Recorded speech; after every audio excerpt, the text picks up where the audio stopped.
picking up. This is part 3. Okay, go ahead. Yeah, and when I went down child support with my daughter's moms, in front of the judge asked me, what did I do as far as supporting my child financially. I had my receipts with me since the day she was born. Wow. I literally told him as far as I provide food, clothing, and shelter the same way she does. Not, even though we don't live, in the same household, this is what I do. I provide food, clothing, shelter. Mm-hmm. He told me, no, what he mean is how much do I pay towards my daughter's mother's gas, electric, rent, car payment, and, et cetera, et cetera. I looked him dead in his eyes and I said, 0. Why would I do that? Right. He said, because your daughter stays in that household and, blase, blase. I said, well, when I have my daughters, because I have a visitation for my daughter. Mm-hmm. I said, well, when I have my daughter, what does she contribute towards my household? Right. When my daughters, he just gave me this blank stare and told me, well, this is the way it is, or whatever. And, of course, deducted the garnishments or whatever, as far as, child support or whatever. Now, I don't have no problem with that, to be truthful, but at the same time, I had a problem with what his answer was. Like, I don't get how is that a fair shake. If I have my daughter 1 week and she has my daughter the next week, that's like a fair, Mm-hmm. So that means I have to pay her bills and she don't pay mine. I don't get that. So, yeah, to me, that's the system is all screwed up when it comes to child support. That's just my opinion. It's my opinion as well. Although I don't have children, I feel the same way. Also, people aren't privy to finding answers because they don't ask questions. Also, I wanted to touch on, since, we're African Americans, 9 times out of 10, we're not at the top of the high paid list. So that's the other thing that we got to take into consideration.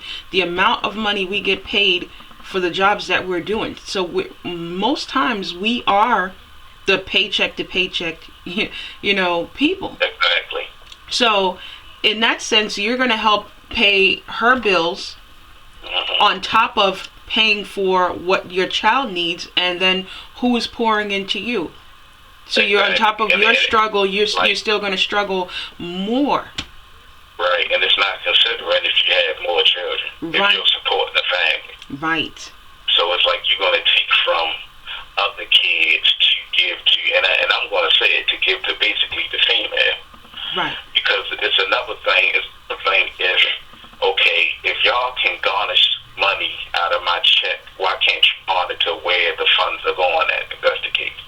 Right. Because, it says child support. So to me, that's my daughter's money. Right.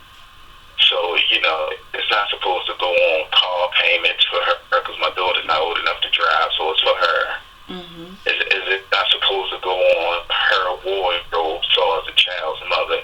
It's not supposed to be not her cell phone, but none of that. It's called child support. So right. That's why I say if you're going to garnish money and you're going to do all this to me, then you might want to monitor where the funds are going. Right. There should be like a monthly or every 6 month progress where they have to come in and show what they're doing. Children need updated clothes, updated shoes. How are their schoolwork? Because it of course it's evident that she's going to take some of that money and help pay some bills, but it is child support, so that child should have everything that child needs. And that is a major issue that I've heard plenty of men complain about, because when they see their children are still in need of things, and if those things are not being taken care of. Meanwhile, mommy always has the freshest hairstyle, nails are always done, shoes, everything is always up to par, but the children are not. And again, I don't have children, so I don't know what it's like to birth children. And women, I need us to realize that we are here to bring birth. And I understand, I've heard the stories of what it is actually like to bring a child into this world, but we are here for that. So we cannot be cynical in life and think that we should just, have the entire world just pour into us because we go through that experience to birth children, because we also have the option of not birthing children. Exactly. And then this also goes back to something that I always say: character. We as a people need to be more concerned with the character of the people that we choose to be involved with. And I truly believe that if we stop having children prematurely, this will cut off 95% of the problems and struggles that we are having as a race.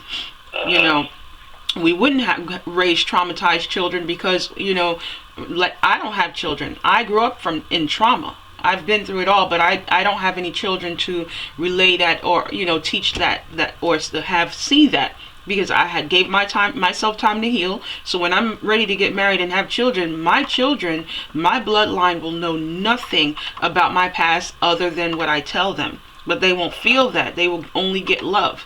So I truly believe that. The other thing that I would like to hear you touch on is as far as how we raise children.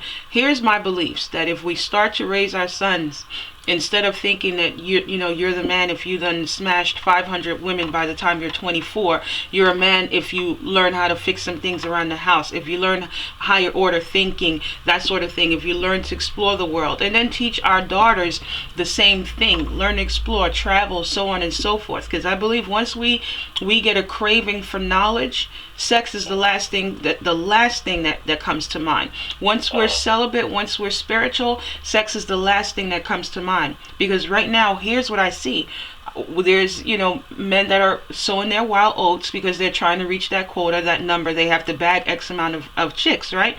So while they're doing that, they're not taking relationships seriously. And then you have women who are thinking that they can trap a man by getting pregnant. That's an oxymoron. He's not going to stay because he was taught something different. And I would like to know what's your thoughts on that. Basically, like, I want to get back to the peer pressuring and listening to what your friends think is cool or whatever, because I think it all goes back to that. Because for me, I know in school, during high school, whatever, it was always a big thing. Like you said, how many girls you could smash, or blase. But all that came from the outside, from your kids. It didn't come from a household. It came from the outside world, school, your kids, or whatever. And it's just like, basically you got to learn how to think outside the box.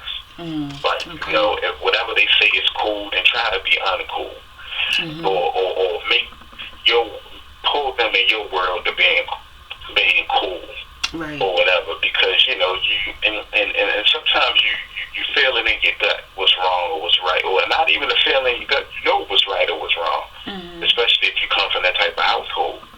So you just got to get away from that, man. That's all. It's just like because I can teach my son everything from A to B by the book. But once he gets out here and gets affiliated in his little groups and whatever, 9 times out of 10 he's gonna want to be cool in the in crowd before he listens to what Daddy say. Right. Because with Dad, he's not a part of this generation. He's not cool. That's just how they think, and that's coming from my perspective. What I used to think when I was that age. So it's one of them things where you have to be real strong-minded. And I try to teach my kids that, don't be a weak person, not as far as physically but mentally. Right. You got to be real strong-minded. So, that's just my take on that. Is, you teach your kids to be leaders, not followers, and just be real strong-minded in certain situations, trying to make the best decisions possible.